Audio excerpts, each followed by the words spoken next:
Good morning all of you. नमस्कार, राधे राधे। मैं अजीत स्वागत करता हूं आपके अपने प्यारे परिवार रोजगार विद अंकित पर। कैसे हैं आप सब लोग? आशा करता हूं बहुत अच्छे होंगे, स्वस्थ होंगे, लाजवाब होंगे। तो जल्दी से लाइव आ जाइए।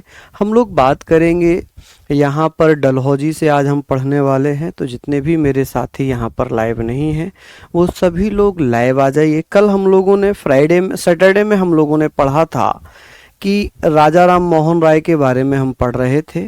ठीक है, राजा राम मोहन राय हम पढ़ चुके थे। एक बार आप मेरे साथ रिवाइज करिएगा कि सर आत्मीय सभा की स्थापना कब की गई थी। आप कहेंगे आत्मीय सभा की स्थापना किसके द्वारा की जाती है, जल्दी से मुझे बता दीजिए। आज हम डलहौजी से आगे बात करेंगे, तो सभी साथी जुड़े रहेंगे। चलिए बताइए। चलिए, बहुत बढ़िया।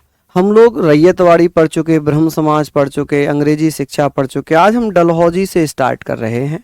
हालांकि मैंने आपसे एक क्वेश्चन पूछा है कि बताएंगे कि आत्मीय सभा की स्थापना कब हुई थी, मिरातुल अखबार किसने प्रकाशित किया था। ये सारी चीज़ें हम लोगों ने पढ़ ली हैं।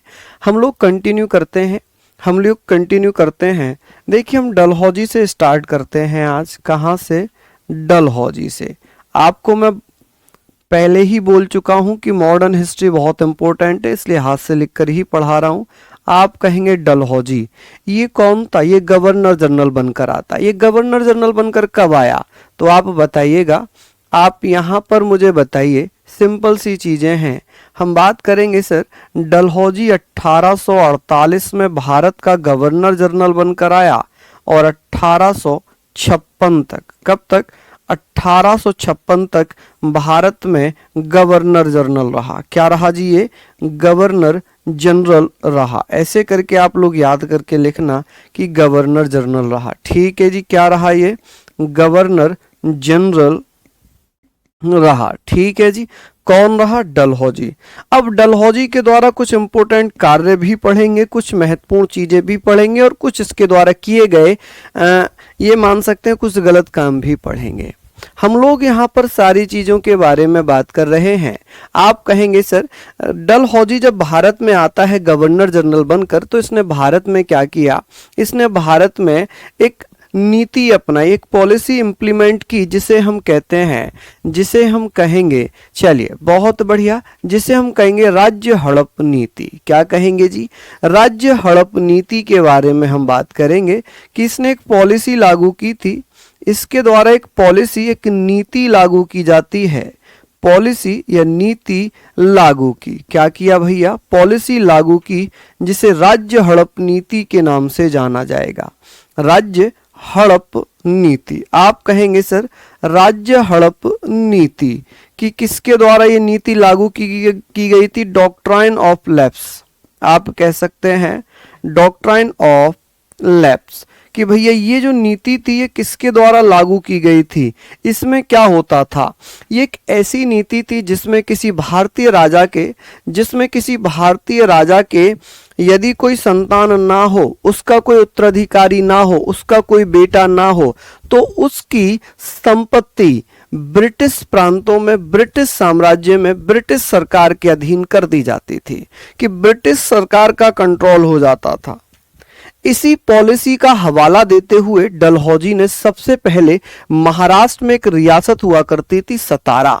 सतारा को क्या कर लिया भैया? सतारा को हड़प लिया। बहुत अच्छा क्वेश्चन आएगा कि डलहौजी के समय सबसे पहले हड़पी गई रियासत का नाम क्या था? आप कहेंगे सर सतारा। सतारा को कब हड़प लिया था? तो आप बता देंगे सर इसी ने गोद लेने की प्रथा को समाप्त कर दिया था। क्या? आप कहेंगे सर गोद लेने की प्रथा समाप्त कर दी। गोद लेने की प्रथा समाप्त कर दी। ठीक है जी। तो आप कहेंगे ended the policy of adopted, the policy of adopted। यदि किसी का जो बेटा नहीं होता था, उत्तराधिकारी नहीं होता था, उसको भैया कोई अब अडॉप्ट नहीं कर सकता। कि भैया इस पॉलिसी के तहत सबसे पहले कौन सा राज्य हड़पा था? तो 1848 में सबसे पहले जो रियासत हड़पी गई थी वो थी सतारा। कौन सी? सतारा। कि भैया सबसे पहले जिसको हड़पा था डलहौजी ने वो क्या थी? आप कहेंगे सर वो थी सतारा। कौन सी थी जी? सतारा। यहां पर आप लोग लिख लेंगे कौन सी? सतारा। ये हमने पढ़ लिया कौन सी थी जी? सतारा। सतारा कहां पड़ता है? महाराष्ट्र में पड़ता है। कहां पड़ता है? महाराष्ट्र में। इसी के तहत 1849 में संभलपुर और जैतपुर को हड़प लिया था। किसको? संभलपुर और जैतपुर को हड़पा। संभलपुर एवं जैतपुर को हड़प लिया। किसको? जैतपुर को। ये चीजें आप लोग याद करके लिखें कि सर 1849 में संभलपुर और जैतपुर को हड़पा। 1850 में किसको हड़पा? आप कहेंगे सर बघाट को। किसको? बघाट को। ठीक है कि 1850 में राज्य हड़प नीति के तहत 1850 में बघाट को क्या कर लिया भैया? ब्रिटिश साम्राज्य में मिला लिया। इसी के साथ साथ 1852 में किसको हड़पा था? आप कहेंगे 1852 में उदयपुर को हड़प लिया। किसको? उदयपुर राजस्थान में पड़ता है। कि भैया उदयपुर जो देसी रियासत थी, एक रियासत हुआ करती थी, उदयपुर को हड़प लिया। इसी के साथ साथ 1853 में, हालांकि बहुत सारी जगहों पर 1854 दिया हुआ है ये, लेकिन एसएससी 1853 एक्सेप्ट करती है। झांसी को हड़प लिया। किसको? झांसी को हड़प लिया। इसके बाद भैया इसी के साथ हम बात करेंगे 1854 में नागपुर को हड़पा। किसको हड़पा? नागपुर को। 1854 में किसको हड़पा था? नागपुर को हड़प लिया। किसको भैया? नागपुर को क्या कर लिया? हड़प लिया। ठीक है जी, ये सारी चीजें हम पढ़ रहे हैं, यहां तक हमने पढ़ लिया। अब एक नोट हम लिखेंगे कि ये तो सारी चीजें चलिए ठीक है, इनको हड़पा जा रहा था। एक नोट आप लोग लिखेंगे कि अब क्या था? अवध। डलहौजी की नजर अवध पे पड़ जाती है, हालांकि अवध का उत्तराधिकारी था, तो फिर उसको क्यों हड़पा? जब डलहौजी को कोई दूसरा बहाना, दूसरा एक्सक्यूज नहीं मिला कि भाई अवध को कैसे हड़पा जाए, तो डलहौजी ने क्या किया? डलहौजी ने एक एलिगेशन लगा दिया, एक आरोप लगा दिया। एक आरोप लगा दिया कि जो अवध की जनता है, जो प्रजा है अवध की, वो प्रजा अवध के राजा से खुश नहीं है। अवध के राजा के द्वारा अवध पर अत्याचार किया जा रहा है, उनको सताया जा रहा है। डलहौजी के इस आरोप को लगाकर, जिसे कुप्रशासन का आरोप कहा, मिस एडमिनिस्ट्रेशन का आरोप लगाकर, allegation of mis administration, Awadh को भी 1856 में हड़प लिया। किसमें? 1856। नागपुर महाराष्ट्र में है। चलिए हम बात करते हैं कि यहां तक तो पढ़ा। आप कहेंगे 1856 में अवध पर, किस पर?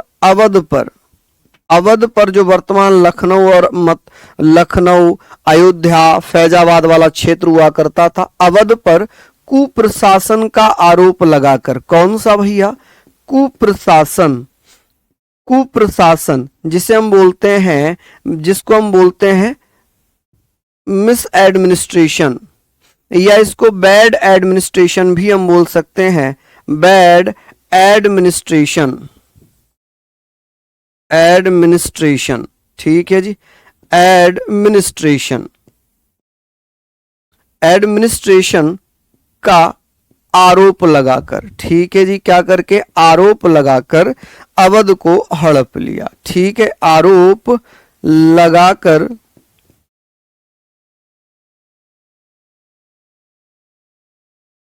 अवध को ब्रिटिश प्रांत में मिला लिया। अवध को किस में? ब्रिटिश प्रांत में मिला लिया। आप कहेंगे किस में मिला लिया? ब्रिटिश प्रांत में मिला लिया। आप कहेंगे भैया किस में? ब्रिटिश प्रांत में मिलाया। चलिए ये हो गए इसके कुछ ऐसे काम, मिलाया।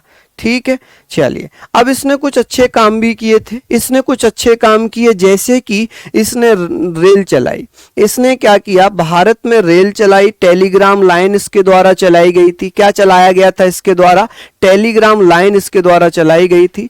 तो आप इन सारी चीजों को यहां पर लिख लेंगे, ठीक है जी। चलिए एक बार इसको नोट डाउन कर लीजिए जल्दी जल्दी से। सतारा कब हड़पा? 1848 में। संभलपुर, इन सब को भैया क्या कर लिया? हड़प लिया। इन पर सब पर क्या कर लिया भैया? कंट्रोल कर लिया, ठीक है। इन सभी को किसके द्वारा हड़पा गया? तो आप कहेंगे डलहौजी के द्वारा हड़पा गया। चलिए सिंपल सिंपल सी चीजें हैं। चलिए यहां पर हम लोग बात कर लेते हैं, यहां पर हम लोग बात कर लेते हैं। ये सारी चीजों के बारे में हम बात कर रहे हैं, आगे बात हो जाएगी, आगे बात हो जाएगी तो हम लोग यहाँ पर बात कर लेते हैं इसके बारे में। सिंपल सी चीजें होंगी, हम लोग यहाँ पर बात करेंगे, हम लोग यहाँ पर बात करेंगे। सर डलहौजी के द्वारा कुछ अच्छे काम भी किए गए थे, जैसे 1850 में डलहौजी के द्वारा क्या किया गया, उसने भारत में पहली टेलीग्राम लाइन तार सेवा स्टार्ट कर दी थी। आप कहेंगे सर प्रथम तार सेवा, आप यहां पर लिखना प्रथम तार सेवा। पहले तार चलते थे भैया, पहले क्या चलते थे? तार। यानी कि आप कह सकते हैं sir first Telegram line, Telegram line, ऐसे करके आप लोग लिख लेंगे तार सेवा। यानी कि ये किसके द्वारा स्टार्ट कर दी गई थी? तो ये भी डलहौजी के द्वारा 1850 में स्टार्ट हुई। और ये तार सेवा कहां से कहां तक थी? ये तार सेवा कहां से कहां तक थी? तो आप कहेंगे सर 1848 में गोद लेने की प्रथा भी समाप्त कर दी थी। लिख लेना, यहां पर लिख लेना कि गोद लेने की प्रथा भी समाप्त कर दी थी। चलिए यहां पर हमने बात कर दी कि सर जो तार सेवा थी ये कहां से कहां तक चली थी स्टार्टिंग में? तो कलकत्ता में ही एक जगह पड़ती है डायमंड हावर, कलकत्ता में ही एक डायमंड हावर पड़ती है। कलकत्ता से लेकर डायमंड हावर तक ये टेलीग्राम लाइन चलाई गई थी। तो आप कहेंगे सर कलकत्ता से डायमंड हावर तक, कहां तक? डायमंड हावर, डायमंड हावर, आप कह सकते हैं डायमंड हावर है ये, ठीक है। तो ये जगह कलकत्ता में ही पड़ती है, तो पहली तार सेवा यहीं पर चली थी। इसके बाद अगर मैं बात करूं कि पहला अंतरराज्यीय तार इंटर स्टेट टेलीग्राम लाइन कब चलाई गई थी? आप कहेंगे first inter state Telegram line, जिसे अंतरराज्यीय तार सेवा के नाम से जानते हैं, 1853 में डलहौजी के द्वारा चलाई गई थी। किसके द्वारा? डलहौजी के द्वारा चलाई गई थी, कलकत्ता से आगरा तक। चलिए यहां पर हम बात करेंगे कि सर ये भी बताइए कि 1853 में कब? 1853 में क्या चलाया गया? अंतरराज्यीय तार सेवा, अंतरराज्यीय तार सेवा, आप ऐसे भी लिख सकते हैं तार सेवा। चलिए भैया क्या? तार सेवा, बहुत बढ़िया। यहां पर इंटर स्टेट ऐसे करके लिख लेना भैया, inter state, inter state Telegram line,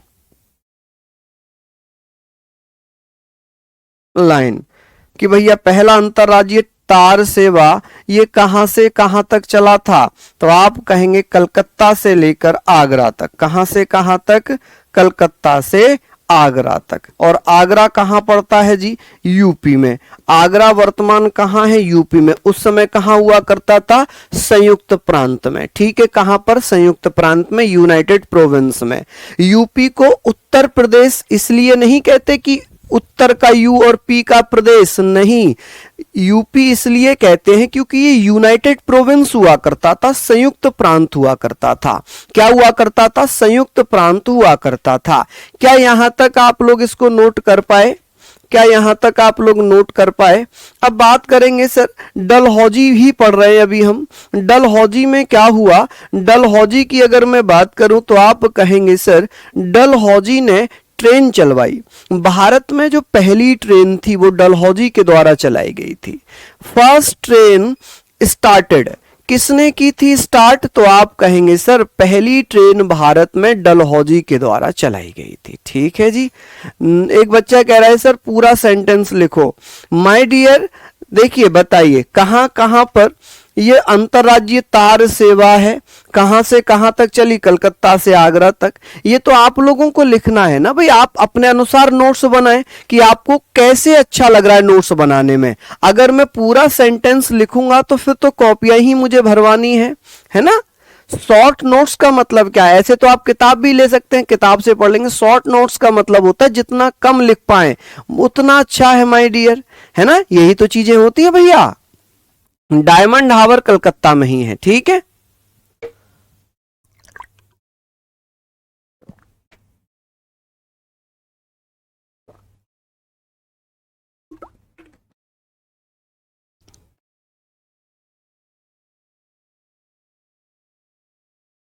चलिए अब हम लोगों ने यहां तक पढ़ लिया। हम बात करेंगे सर, चलिए अंतरराज्यीय तार सेवा कहां से कहां तक चली थी? कलकत्ता से आगरा तक। पहली तार सेवा कहां से कहां तक? कलकत्ता से डायमंड हार्बर तक। ऐसे करके क्वेश्चन आएगा कि भैया पहला तार सेवा या फर्स्ट टेलीग्राम लाइन कहां से कहां तक चली थी? कलकत्ता से कलकत्ता में डायमंड हार्बर तक। कब? 1850 में। फर्स्ट इंटर टेलीग्राम लाइन, तो आप कहेंगे सर अंतरराज्यीय तार सेवा 1853 में। चलिए यहां पर और हम लोग बात करते हैं 1853 की कि भैया भारत में क्या होता है, पहली ट्रेन यानी कि प्रथम ट्रेन कब चलाई गई थी? प्रथम ट्रेन, फर्स्ट ट्रेन की अगर बात होगी कि भैया पहली ट्रेन कब चली है भारत में, तो 1853 में भारत में पहली ट्रेन चली थी। कहां से कहां तक? बॉम्बे से थाने तक। कहां तक भैया?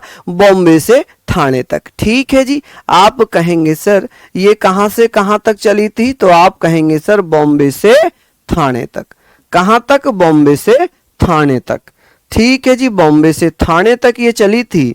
ठीक है, थाने तक। और कुल कितना डिस्टेंस इसने कवर किया था? तो कुल दूरी कितनी चली थी ये ट्रेन? कुल दूरी, टोटल डिस्टेंस अगर पूछा जाए कि भैया इसने कितना डिस्टेंस कवर किया था, तो आप कहेंगे सर इसने डिस्टेंस 34 किलोमीटर। 34 किलोमीटर। अच्छा, इस ट्रेन का नाम क्या था? जो पहली ट्रेन चली थी इस ट्रेन का नाम क्या था? आप क्या कहेंगे भैया इसका नाम क्या था? आप कहेंगे सर इसका नाम था ब्लैक ब्यूटी। क्या नाम था जी इसका? आप कह सकते हैं जी ब्लैक ब्यूटी। कि जो पहली ट्रेन चलाई गई थी इस ट्रेन का नाम था ब्लैक ब्यूटी। और इस ट्रेन में 14 डिब्बे लगे थे। कितने डिब्बे लगे थे? आप कहेंगे सर 14 डिब्बे थे। और इस ट्रेन को हरी झंडी किसने दिखाई थी? हरी झंडी किसने दिखाई थी? हरी झंडी दिखाई। किसके द्वारा दिखाकर रवाना किया? दिखाकर रवाना किसने किया? रवाना। आप कहेंगे रवाना किसने रवाना किया था? तो आप लोग कहेंगे सर इसको किसने रवाना किया था? दिखाकर स्टार्ट किया। रवाना अजीब लग रहा है, स्टार्ट या किया। तो आप कहेंगे सर उसका नाम था जी भोलू। क्या नाम था? भोलू। ये भोलू कौन था? ये गार्ड था। ये कौन था जी? ये गार्ड था जिसने हरी झंडी दिखाकर, कहते हैं ट्रेन जब गार्ड हरी झंडी दिखा देता है तभी ट्रेन चलती है। ब्लैक ब्यूटी ट्रेन थी जिसमें 3 इंजन लगे थे, पंजाब, सिंध और सुल्तान। ठीक है जी, 3 इंजन लगे हुए थे ब्लैक ब्यूटी। ब्लैक ब्यूटी का मतलब क्या है अब ये मैं बताऊं तो ब्लैक ब्यूटी को तो काला सुंदर या काली सुंदरता कह सकते हैं। ठीक है, लेकिन इस ट्रेन का नाम ही ब्लैक ब्यूटी था। अच्छा, हमारे यहाँ पर जो चीजें हैं ना वो बहुत इंपॉर्टेंट हैं। देखिए नाम कितना अच्छा, भोलू, पप्पू, सोनू, गोलू, पिंकू, टीटू, है ना, कल्लू। अब आप अंग्रेजों में चले जाओ। आर्च ड्यूक फ्रांसिस फर्डिनांड, याद कर पाओगे क्या? पहला विश्व युद्ध इसी के कारण हुआ था। Arch Duke Francis Ferdinand. इतना खतरनाक नाम है कि बस समझ में ही नहीं आएगा कि क्या लिख लें। चलिए तो हम बात करेंगे भैया, यहाँ पर हम लिख रहे हैं तो ये सारी चीजें आप लोग पढ़ते हुए चलेंगे। अब हमने ये पढ़ ली कि भाई ब्लैक ब्यूटी ट्रेन हो गई, इसमें 14 डिब्बे लगे हुए हो गए, इसमें क्या हो गए जी 14 डिब्बे लग गए। अब ये जो ट्रेन है, ये ट्रेन जो है अब कहां से कहां तक थी, बॉम्बे से थाने तक थी। आप कहेंगे सर कहां से कहां तक थी, बॉम्बे से थाने तक, कुल दूरी 34 किलोमीटर थी, नाम था ब्लैक ब्यूटी, और भैया हरी झंडी दिखाकर रवाना किया। अब क्या हो जाता है, 1854 में ही डलहौजी के द्वारा 1854 में डलहौजी के द्वारा क्या किया गया माय डियर, तो आप कहेंगे सर 1854 में डलहौजी ने क्या किया है, डलहौजी ने भैया क्या कर दिया था, पीडब्ल्यूडी की स्थापना की। पीडब्ल्यूडी जिसे हम फुल फॉर्म में लिखते हैं public work department, public work department, ऐसे करके हम लोग लिख लेते हैं डिपार्टमेंट, ठीक है जी, जिसे लोक निर्माण विभाग के नाम से जानते हैं, लोक निर्माण विभाग। कि भैया लोक निर्माण विभाग की स्थापना किसने की थी, लोक निर्माण विभाग। आप कहेंगे सर लोक निर्माण विभाग की स्थापना किसके द्वारा की गई है, तो डलहौजी के द्वारा भैया स्थापना की जाती है। जब हम डलहौजी पढ़ रहे हैं तो आप कह सकते हैं कि इसको किसने एस्टैब्लिश किया था, डलहौजी ने एस्टैब्लिश किया था। चलिए किसने, डलहौजी ने एस्टैब्लिश किया था। चलिए हम लोगों ने यहां तक पढ़ लिया। अब बात आ जाती है सर ये हमने पढ़ लिया, आगे हम बात करते हैं, यहां तक तो सभी ने लिख लिया होगा। अब बात आती है सर 1854 में क्या होता है, डलहौजी के समय शिक्षा में सुधार की कुछ सिफारिशें पेश की गई। शिक्षा में सुधार यानी कि रिफॉर्म इन एजुकेशन, शिक्षा में सुधार की सिफारिश होती हैं। और इसी के शासनकाल में, इसी के शासनकाल में क्या होता है, तो आप बता देंगे भैया, इसी के शासनकाल में आप कहेंगे कि क्या हुआ था, एक भैया वुड डिस्पैच, चार्ल्स वुड के द्वारा एक सिफारिश पेश की गई जिसे शिक्षा का मेग्ना कार्टा कहा गया। इसने कहा कि प्रारंभिक शिक्षा जो कंपलसरी एजुकेशन है उसको लागू किया जाए। तो आप कहेंगे, यहां पर हम बात करेंगे डलहौजी के समय की ही बात हो रही है। 1854 में क्या आता है, वुड आयोग आता है। कौन आता है, वुड आयोग। कि भैया क्या आया था, वुड आयोग। वुड आयोग को हम क्या बोल सकते हैं, वुड कमीशन। क्या बोलेंगे भैया इसको, वुड कमीशन। कि भैया वुड कमीशन कब आया था, आप कहेंगे सर वुड कमीशन, इसको वुड लिखते हैं इंग्लिश में, वुड कमीशन। इसका अध्यक्ष कौन था, इसका अध्यक्ष या चेयरमैन कौन था, आप बताना सर इसका चेयरमैन कौन था। तो इसका चेयरमैन था जिसका नाम है चार्ल्स वुड, उसी के नाम पर इसका नाम भी रख दिया गया। क्या रख दिया गया जी, वुड आयोग, चार्ल्स वुड। आप कह सकते हैं जी क्या नाम था, चार्ल्स वुड, ठीक है जी, चार्ल्स वुड। अब इसके द्वारा जो सिफारिश पेश की गई, ये इसका उद्देश्य क्या था, ये किस उद्देश्य से आया था, इसका उद्देश्य क्या था, इसका एम क्या था। इसका एम था भारत में शिक्षा में सुधार, यानी कि शिक्षा में सुधार के लिए इसको लाया गया था। शिक्षा में सुधार, ऐसे करके आप लिखेंगे शिक्षा में सुधार। रिफॉर्म इन एजुकेशन, आप कह सकते हैं reform in education, reform in education.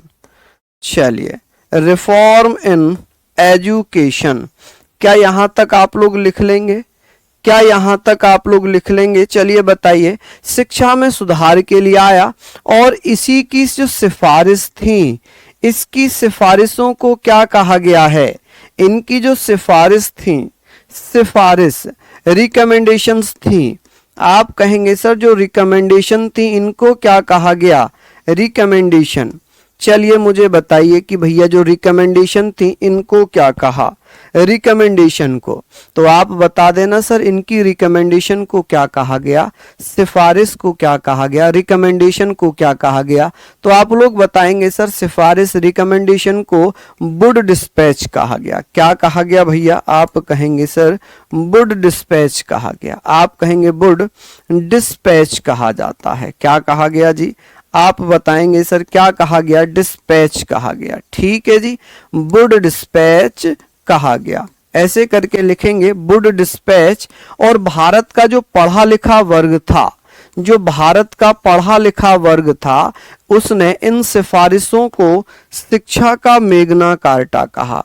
Bharat के शिक्षित वर्ग ने, ठीक है जी, भारत के शिक्षित वर्ग ने, जो भारत का पढ़ा लिखा वर्ग था, जो शिक्षित वर्ग था, शिक्षित वर्ग यानी कि जो एजुकेट,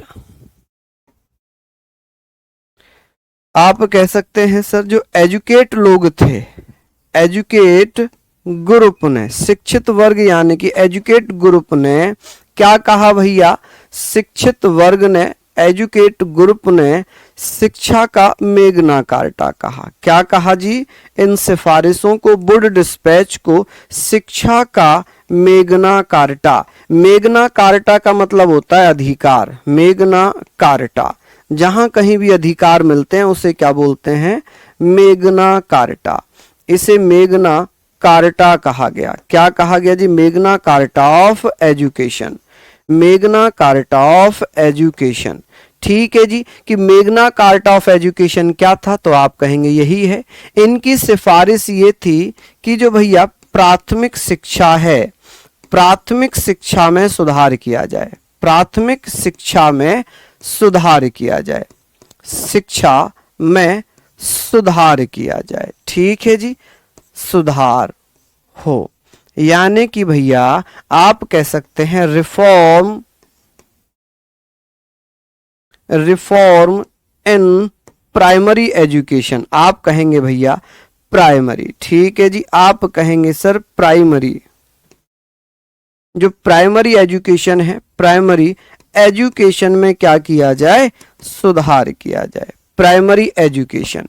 अब इन्हीं की सिफारिश पर, इन्हीं की सिफारिश पर 2 विश्वविद्यालय बने, इन्हीं की रिकमेंडेशन पर 2 विश्वविद्यालय बनाए गए थे, 3 विश्वविद्यालय, हालांकि 3 विश्वविद्यालय, 3 यूनिवर्सिटी बनाई गई, 3 यूनिवर्सिटी, यूनिवर्सिटी आप कहेंगे सर 3 यूनिवर्सिटी बनाई जाती हैं। कौन कौन सी यूनिवर्सिटी थी, आप कहेंगे एक तो था बॉम्बे, कलकत्ता विश्वविद्यालय, आप कहेंगे सर एक बना था कलकत्ता विश्वविद्यालय, एक बना था जी बॉम्बे विश्वविद्यालय। कौन सा, बॉम्बे विश्वविद्यालय, बॉम्बे विश्वविद्यालय, बॉम्बे विश्वविद्यालय। और एक था जी जिसे हम कह सकते हैं मद्रास विश्वविद्यालय। क्या, मद्रास विश्वविद्यालय, मद्रास विश्वविद्यालय। इन तीनों को कब स्टार्ट किया गया है, इन तीनों की स्थापना होती है जी 1857 में। कब, 1857 में इनकी स्थापना हो जाती है। क्या हो जाती है, स्थापना, यानी कि इस्टेब्लिश कर दिया जाता है। क्या किया जाता है, इस्टेब्लिशमेंट, कि भैया इनकी इस्टेब्लिशमेंट कब होती है, आप कहेंगे इनकी इस्टेब्लिशमेंट होती है 1857 में, 1857 में। चलिए बहुत बढ़िया। नहीं किसने का आखिरी क्लास है, अरे अभी तो काफी सारी क्लास बची हैं, काफी सारी क्या मतलब 4-5 क्लास और बची हैं। ठीक है, 1852 होगा। क्या 1852 होगा जी, किस में 1852 करवाना चाह रहे हैं आप। चलिए यहां पर हमने पढ़ लिया, यहां पर हमने सारी चीजें पढ़ ली। ठीक है जी, ये सारी चीजें हम लोगों ने पढ़ ली। वुड डिस्पैच, अच्छा घूसा मारूंगा खींच के, 1852 में नहीं आया था, 1854 में आया था। चलिए बहुत बढ़िया, बताइए आयुष जी, धन्यवाद, बहुत बढ़िया। लिख लिया आप लोगों ने, यहां तक सारी चीजों को लिख लिया होगा। अभी हम लोग बात करते हैं बेटा 1852 में वो हाई कोर्ट बने हैं, वो 1852 में 1862 में थे हाई कोर्ट कैनिंग के समय। यहां पर तो डलहौजी पढ़ रहे हैं, यहां पर तो हम डलहौजी पढ़ रहे हैं। चलिए बहुत बढ़िया सुनील जी, धन्यवाद। इसको आप लोग लिखते हुए चलिए। हाँ जी, चलिए भैया, देखिए ये प्रॉब्लम उनके साथ हो सकती है जो बच्चे अभी एकदम से फ्रेशर हैं, जिनको पूरा सेंटेंस लिखने की आदत है। जैसे कि यहां पर होता कि 1854 के वुड आयोग के द्वारा 3 विश्वविद्यालयों की स्थापना की गई थी, जिसमें कलकत्ता विश्वविद्यालय, बॉम्बे विश्वविद्यालय, मद्रास विश्वविद्यालय 1857 में स्थापित किए गए थे। जरूरत ही नहीं है इतना लंबा लिखने की। हम कोई बीए की एग्जाम थोड़ी देने जा रहे हैं कि हम जितनी कॉपियां भरेंगे हमें उतने ज्यादा नंबर्स मिलेंगे।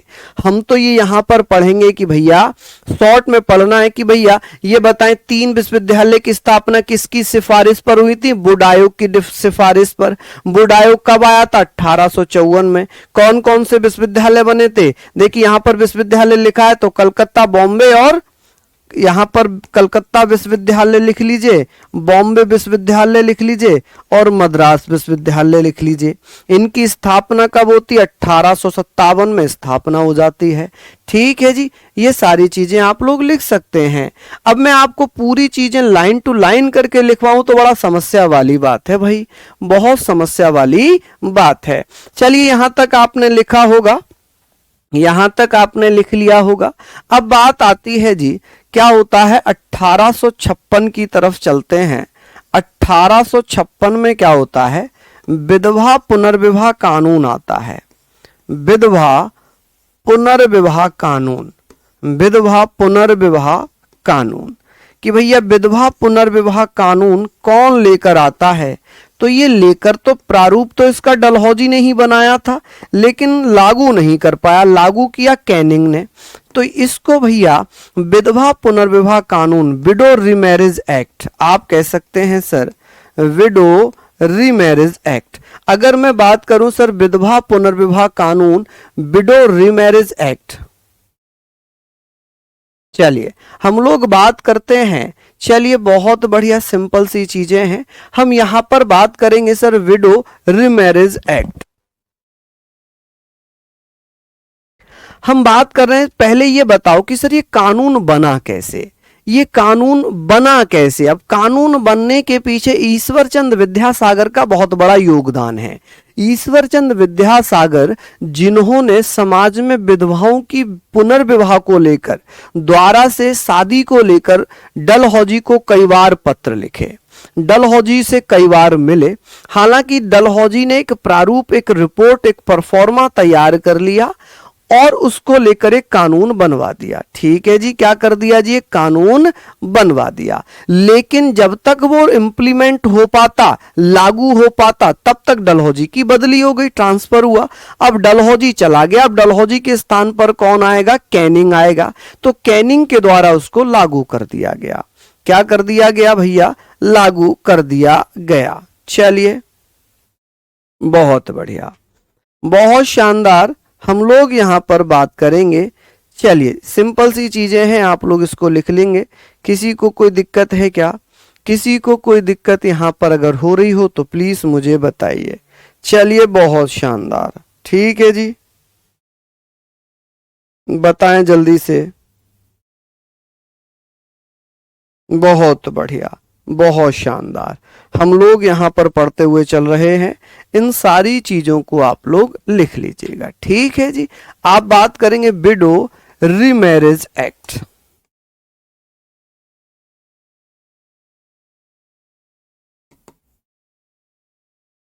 रीमैरिज एक्ट ऐसे करके आप लोग लिख सकते हैं। ठीक है जी, विडो रीमैरिज एक्ट, क्या यही हम लोग लिखते हैं क्या? बिल्कुल बताइए, क्या यही हम लोग लिखते हैं? चलिए हम लोगों ने कुछ गलत लिखा है क्या? कौन कौन बच्चा बताएगा? आप कहेंगे भैया आपने स्पेलिंग ही गलत लिख दी।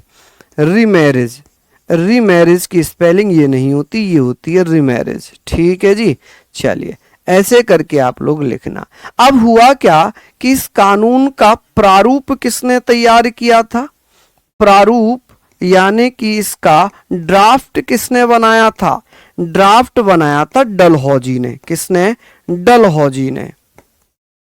डलहौजी ने ईश्वर चंद विद्यासागर की सिफारिश पर। ईश्वर चंद विद्यासागर, ईश्वर चंद विद्यासागर की सिफारिश पर, ऑन द रिकमेंडेशन ऑफ ईश्वर चंद विद्यासागर, ठीक है, विद्यासागर की सिफारिश पर, सिफारिश पर। चलिए अब बात करते हैं कि सर इसको लागू किसने किया था, इसको लागू, इसको इम्प्लीमेंट किसने कर दिया था। आप कहेंगे सर इसका इम्प्लीमेंट किसने किया था। इम्प्लीमेंट किया था भैया कैनिंग ने। किसने किया था? कैनिंग ने। क्योंकि अब तो डलहौजी चला गया, कौन आता है? कैनिंग। कैनिंग कौन था? तो आप कहेंगे सर ये भारत का प्रथम वायसराय बना था। चलिए तो कैनिंग के द्वारा इसको लागू कर दिया गया। किसके द्वारा लागू कर दिया गया? कैनिंग के द्वारा लागू कर दिया गया। चलिए बहुत बढ़िया। हम लोग बात करेंगे एक क्या होता है डलहौजी के द्वारा ही। अभी हम डलहौजी ही पढ़ रहे हैं, जब डलहौजी से हटेंगे तब आगे बात करेंगे। अभी क्या होगा 1856 में ही चलेंगे। डलहौजी ने क्या किया भैया, एक बंदूक लेकर आता है जिसे तोड़दार बंदूक कहते हैं। क्या कहते हैं? तोड़दार बंदूक। कि भैया तोड़दार बंदूक किसके द्वारा लाई जाती हैं, तो आप क्या बताएंगे? आप कहेंगे हम लोग बात कर रहे हैं सर यहां पर तोड़दार बंदूक जिसमें चर्बी वाले कारतूस डाले जाते थे, कारतूस की सील मुंह से तोड़नी पड़ती थी। तो ये हिंदू और मुसलमान दोनों के लिए ही एक अशोभनीय बात थी कि उसमें गाय और सुअर की चर्बी का प्रयोग होता था। अब जो हिंदू हैं कट्टर हिंदू, वो गाय की चर्बी को मुंह नहीं लगा सकते, और जो मुस्लिम है वो सुअर की मुस्लिम चर्बी को मुंह नहीं लगा सकते। इसमें बड़ा विवाद हुआ, और विवाद यहां तक हुआ कि भारत में पहला स्वतंत्रता संग्राम जिसे बीडी सावरकर के द्वारा संज्ञा दी गई, फर्स्ट स्ट्रगल फॉर फ्रीडम, तो इसको हम बात करते हैं। सर स्पीड बढ़ाइए। बिल्कुल अंकित दुबे, अगर मैंने स्पीड बढ़ा दी तो आप लोग ही कहने लग जाते हैं ग्रुप में कि सर आप बहुत तेज कराते हो, हमें लिखने नहीं देते, एकदम से स्लाइड चेंज कर देते हो। ठीक है, आप लोग ही फिर मेरा विरोध करने लगते हो, समस्या ये है। ठीक है, लेकिन स्पीड ठीक है, स्पीड ना तो बहुत ज्यादा कम है ना बहुत ज्यादा हाई है। चलिए हम लोग बात करते हैं कि भैया यहां पर क्या होता है, इनफील्ड राइफल्स। इनफील्ड राइफल्स, कि इनफील्ड राइफल्स किसके द्वारा लाई जाती हैं। आप कहेंगे सर इनफील्ड राइफल्स ये किसके द्वारा लाई जाती हैं, जिन्हें तोड़दार बंदूक कहते हैं। तोड़दार बंदूक, कि भैया तोड़दार बंदूक कौन लेकर आता है, तो तोड़दार बंदूक भैया डलहौजी के द्वारा लाई गई। किसके द्वारा? आप कहेंगे सर डलहौजी द्वारा। डलहौजी द्वारा भैया लागू की गई कि अब तोड़दार बंदूकों का प्रयोग किया जाएगा। लागू यानी कि इंप्लीमेंट कर दिया कि तोड़दार बंदूकों का प्रयोग किया जाएगा। इस तोड़दार बंदूक में जो कारतूस लगते थे, इस तोड़दार बंदूक में जो कारतूस लगते थे वो चर्बी वाले कारतूस थे। कौन से? चर्बी वाले कारतूस। चर्बी वाले कारतूस का प्रयोग किया जाता था। किसका? चर्बी वाले कारतूस का प्रयोग होता था। ठीक है जी, चर्बी वाले कारतूस का प्रयोग होता था। अब इसका भैया विरोध होने लग गया, भारत में जगह जगह पर इसका विरोध हुआ। क्या हुआ जी? इसका विरोध हुआ। ठीक है जी, चलिए तो यहां पर हमने ये सारी चीजें पढ़ ली। अब हम लोग बात करेंगे, हमने ये सारी चीजें पढ़ ली, हम लोग बात कर रहे थे सर, हाँ जी बहुत बढ़िया, बहुत शानदार। अब बात ये आती है, अब बात यहां पर हम लोग पढ़ रहे हैं कि सर ये बताएं, हाँ जी बहुत बढ़िया जी। यहां पर बात ये हो गई, यहां पर बात ये हो गई कि अब भैया ये सबसे बड़ा कारण बना था 1857 की क्रांति का। ठीक है, 1857 की क्रांति का सबसे बड़ा कारण माना गया चर्बी वाले कारतूसों का प्रयोग। देखिए हुआ क्या, 1857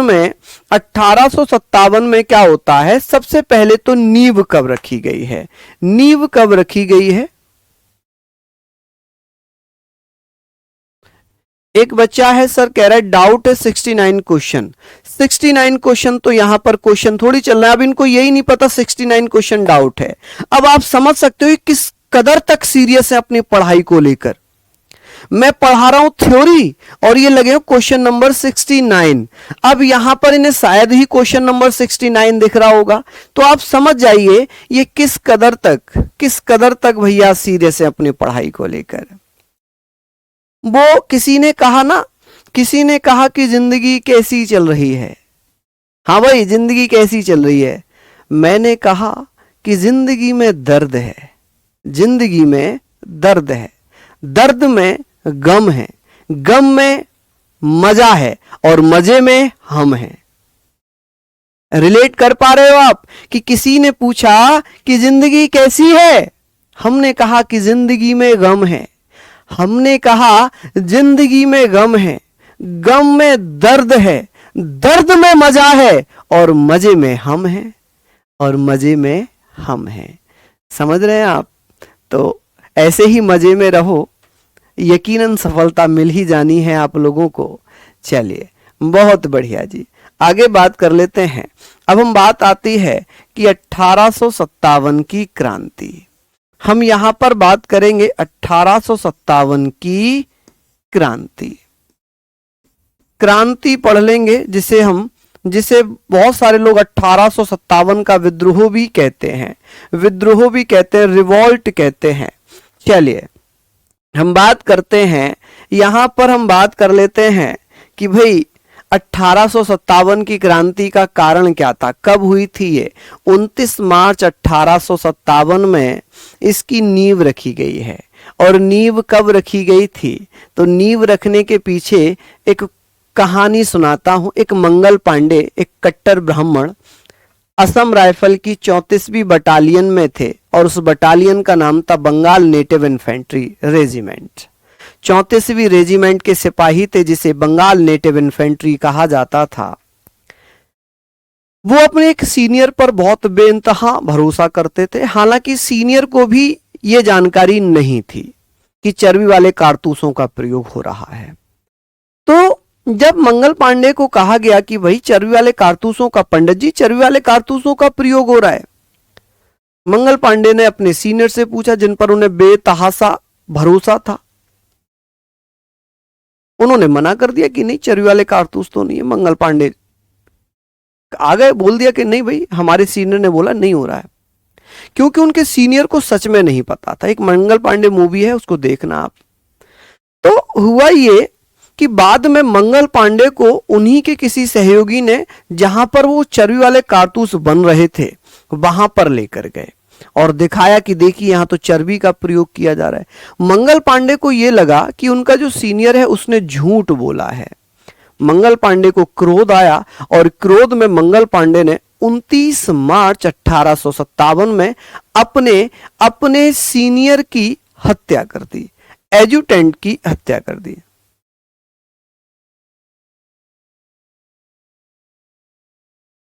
ये जो अहमद साहब है ना, तो आप पहले भैया चीजों को समझो कि चीजें ईयर वाइज चल रही हैं। ऐसा कोई चीज हुआ कि मैंने कुछ बीच में लेकर आया हूं, मैं ईयर वाइज लेकर चल रहा हूं। 1856 पढ़ा चुका हूं, 1857 में आ जाता हूं। ठीक है, भाषा का मर्यादित प्रयोग करें अहमद साहब, ठीक है, हाँ जी, मर्यादित भाषा का प्रयोग करें, आपके लिए अच्छा है, वरना यहां से ब्लॉक करने में कुछ बहुत समय नहीं जाता है। चलिए हम बात कर रहे थे कि मंगल पांडे ने क्या किया, अपने एजुटेंट की हत्या कर दी। एजुटेंट जो उनका सीनियर अधिकारी था उसकी हत्या कर दी और भैया वहां से फरार हो गए। मंगल पांडे साहब को पकड़ लिया गया और उन्हें भैया 8 अप्रैल 1857 में फांसी दे दी। क्या कर दिया जी? फांसी दे दी। जब फांसी हो गई, बैरकपुर में उन्हें फांसी दे दी जाती, क्योंकि बैरकपुर में ही उनकी ड्यूटी थी। असम राइफल में बैरकपुर में रहते थे वो, 34वीं बटालियन जिसे बंगाल नेटिव इन्फेंट्री कहते थे, वहां पर इन्हें फांसी हो गई। अब बात आती है, जब फांसी हो जाती है तो ये खबर पता चली मेरठ, क्योंकि मेरठ में क्रांति, भारतीय सेना का, भारतीय लोगों की एक सैन्य टुकड़ी थी जो ब्रिटिश आर्मी में थी। तो उन लोगों ने क्या किया, उन लोगों ने क्या कर दिया भैया, एक क्या किया, मिलकर भैया विद्रोह कर दिया ब्रिटिश आर्मी के खिलाफ। उन्होंने आवाज उठाई, उन्होंने विद्रोह कर दिया। और हुआ ये कि भैया यहां पर अगर मैं बात करूंगा, सर ये पूरा टॉपिक अलग है 1857 की क्रांति का। अच्छा, आप विद्वान हैं, ये पूरा टॉपिक कैसे अलग है? मैंने कहा नहीं, मैं टॉपिक वाइज करा ही नहीं रहा हूं, मैं करा रहा हूं ईयर वाइज, किस साल में क्या घटना घटी है। स्टार्टिंग से बताता हुआ आ रहा हूं कि मैं स्टार्टिंग की घटनाएं बता रहा हूं। यहां पर बताइए क्या मैंने कुछ ऐसा कराया है जो मैंने स्टार्टिंग से नहीं कराया है? बताइए, ईयर वाइज कराता हुआ चल रहा हूं, बताएं।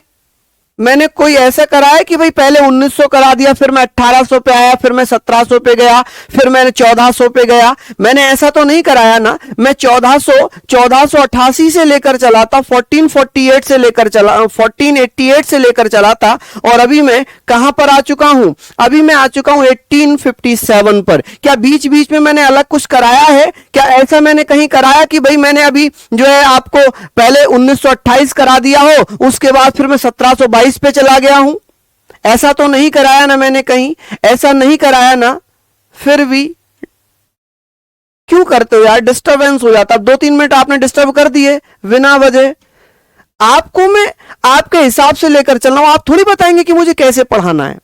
ये तो मैं भली बात ही जानता हूं, ये तो भली बात ही जानता हूं ना मुझे कैसे पढ़ाना है। ये मेरा काम है, ये मेरा काम है मेरे बच्चे, मेरे भाई, मेरे दोस्त, ये मेरा काम है। मैं 10 साल से पढ़ा रहा हूं तो मुझे पता है मुझे कैसे पढ़ाना है।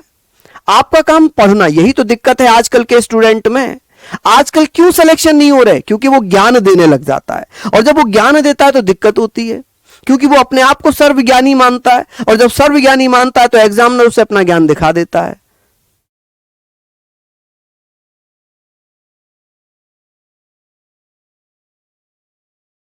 नहीं, मैं एक चीज बता रहा हूं, मैं गुस्सा नहीं कर रहा। मैं क्यों गुस्सा करूंगा? ये भी मेरा भाई है, आप भी मेरे भाई हैं, आप भी मेरी बहन है, आप भी मेरे भाई हैं, सब सब मेरे भाई बहन हैं। मैं गुस्सा नहीं करूंगा। गुस्सा किस पे करते हैं? अपनों पे। अगर आपको मैं अपना नहीं मानूंगा तो मैं क्यों थोड़ा बहुत गुस्सा करूंगा? मैं इग्नोर कर जाऊंगा। लेकिन मैं इग्नोर क्यों करूं आपको? क्योंकि आप मेरे भाई हैं, मेरे छोटे दोस्त हैं, मेरे छोटे भाई हैं, तो मैं इग्नोर नहीं कर सकता। मुझे पता है कि गलत ट्रैक पर हैं, तो फिर मैं कैसे इग्नोर कर सकता हूं? नहीं कर सकता ना मेरे बच्चे। समझ गए आप लोग? चलिए, बहुत बढ़िया। यहां पर हम लोग बात कर रहे हैं कि सर ये क्रांति होती कब है? ये क्रांति होती है जी 29 मार्च 1857 में। ठीक है जी, 29 मार्च 1857। देख रहे हैं आप, मैं आपको ये और इजी करने के प्रयास कर रहा हूं कि आपको ईयर वाइज याद हो जाए कि भाई इस साल ये घटना हुई, इस साल ये घटना हुई। अगर मैं टॉपिक वाइज पढ़ाने लग गया ना, तब खिचड़ी पकेगी, तब खिचड़ी पकेगी कि यहां पर ब्रह्म समाज आए, यहां पर आर्य समाज आए, यहां विवेकानंद आ गए, यहां पर स्वामी दयानंद सरस्वती आ गए, यहां पर प्रार्थना समाज आ गया, यहां पर थियोसोफिकल सोसाइटी आ गई। ईयर वाइज में आते रहेंगे तो आपको मजा भी आता रहेगा। समझ रहे हैं आप मेरी बात?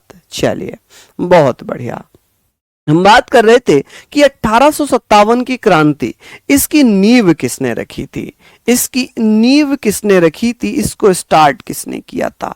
तो अलग हो जाएगा स्टार्ट करना और नींव रखना। नींव रखना मतलब शुरुआत, किसी ने कुछ तो किया ही होगा। आप कहेंगे भैया हाँ जी, हम लोग बात करते हैं, यहां पर हम लोग बात करेंगे तो आप कहेंगे सर हाँ जी, बहुत बढ़िया।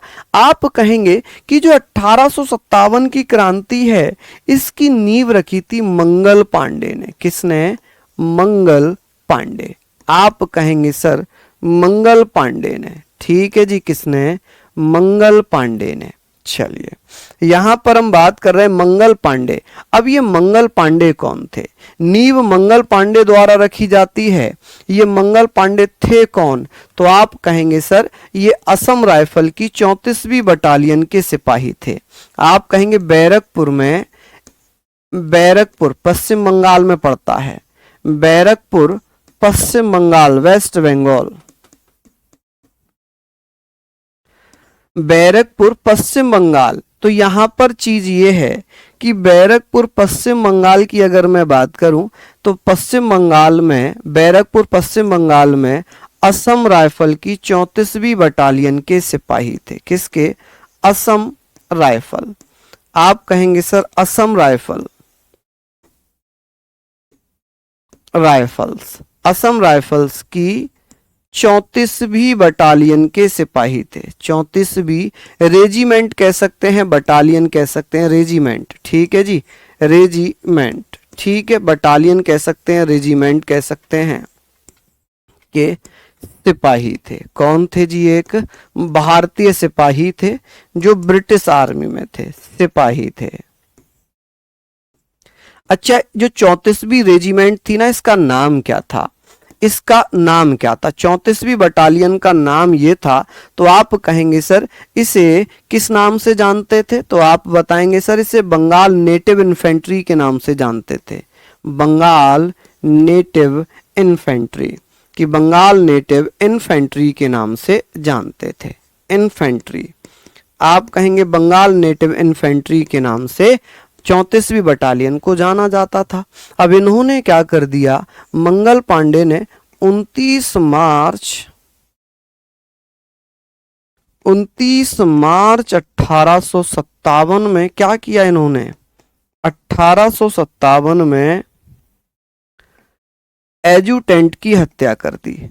एजुटेंट यानी कि जनरल बाग की हत्या कर दी। किसकी?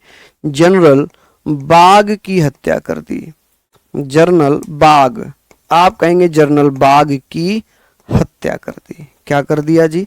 हत्या कर दी। जब भैया हत्या कर दी तो जाहिर सी बात है इन्हें पकड़ा जाएगा। मंगल पांडे जी को पकड़ लिया गया और इन्हें 8 अप्रैल 1857 में 8 अप्रैल 1857 में बैरकपुर में फांसी दे दी गई। कहां पर?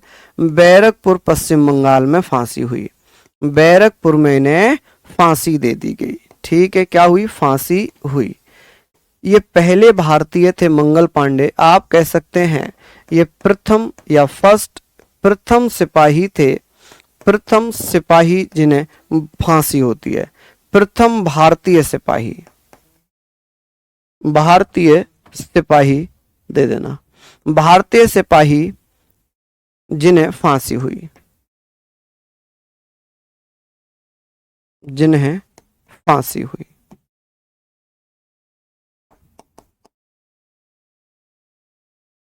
ठीक है, यहां से आगे हम कल पढ़ेंगे, यहां से आगे हम कल पढ़ेंगे। ठीक है, चलिए देखिए, मेरी बातें थोड़ी सी कड़वी लग सकती हैं, बाकी आप समझदार हैं तो आप समझ सकते हैं कि मैं ऐसा क्यों बोलता हूं, आप ही के लिए बोलता हूं, वरना मुझ पे क्या ही फर्क पड़ेगा। आप कुछ भी करो, पढ़ो मत पढ़ो, मुझ पे क्या ही फर्क पड़ेगा, नहीं पड़ेगा, है ना। लेकिन मुझे प्रॉब्लम होती है जब कोई बच्चा नहीं पढ़ता है। क्यों? क्योंकि मैं आपसे अटैच हूं। मुझे लगता है कि मेरा छोटा भाई नहीं पढ़ रहा, मुझे लगता है मेरी छोटी बहन नहीं पढ़ रही। जब मेरे छोटे भाई बहन नहीं पढ़ रहे तो मुझे महसूस होता है कि कहीं ना कहीं गलत हो रहा है, इन बच्चों को पढ़ना चाहिए। इसलिए मैं कभी कभी डांट देता हूं, और ये डांट में प्यार छिपा है, सभी जानते हैं। अगर आपको लग रहा है कि भाई मेरा डांटना गलत है तो मैं कल से नहीं डांटूंगा, लेकिन मैं आपको अपना मानता हूं, इसीलिए थोड़ा बहुत गुस्सा करता हूं, क्योंकि गुस्सा अपनों से करते हैं जिसको हम जानते नहीं, पहचानते नहीं, मानते नहीं, उस पर हम गुस्सा प्यार क्यों करेंगे, है ना। गुस्सा भी उसी पे किया जाता है जो हमारा अपना होता है, जिसको हम अपना मानते हैं, जो गलत रास्ते पर ना जाए। ठीक है, चलिए तो बहुत बहुत धन्यवाद, नमस्कार, जय हिंद, जय भारत।